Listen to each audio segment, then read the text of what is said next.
নমস্কার বন্ধুরা, এই যে আমি দুপুরের রান্নাটা বসিয়ে দিলাম।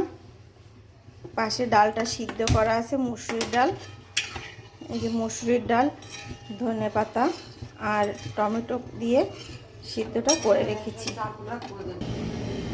এই যে আমার তেলটা গরম হয়ে এসেছে, এতে কিছুটা পাঁচফোড়ন দিলাম, কিছুটা জিরা দিয়ে দিলাম।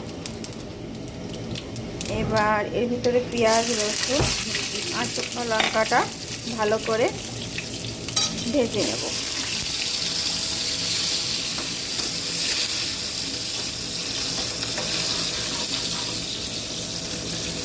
ভালো করে লাল লাল করে ভেজে নেব। এই যে এর ভিতরে হলুদ গুঁড়া আর নুন দিয়ে দিলাম।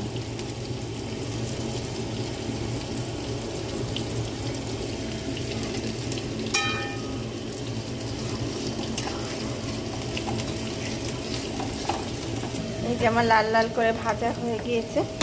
এবার এটা ডালের ভিতরে ফোড়ন দিয়ে দিলাম।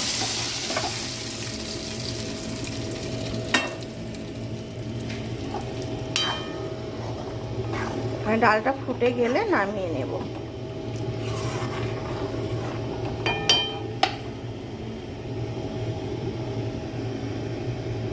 দেখুন ডালের খুব সুন্দর একটা কালার এসে গেছে।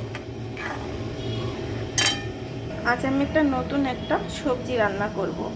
এই কপিটা নাম কেউ কি জানেন? এই কপিটার নাম কি? আমি কিন্তু জানি না এই কপিটার নাম। আপনারা যদি জেনে থাকেন আমাকে একটু কমেন্ট বক্সে জানাবেন। প্রথমে পেঁয়াজ, রসুন আর শুকনো লঙ্কাটা তেলের পরে দিয়ে দেব। একটু টমেটো কুচিও দেব, সাথে ভালো করে ভেজে নেব।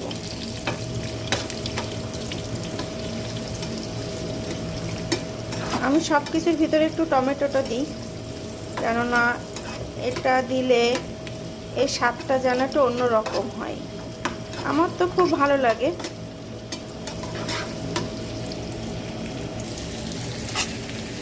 আজকে আমি তেমন বেশি কিছু রান্না করব না। আজকে রান্না করব মুসুরির ডাল রান্না করেছি, আর করব এটা ভাজি করব।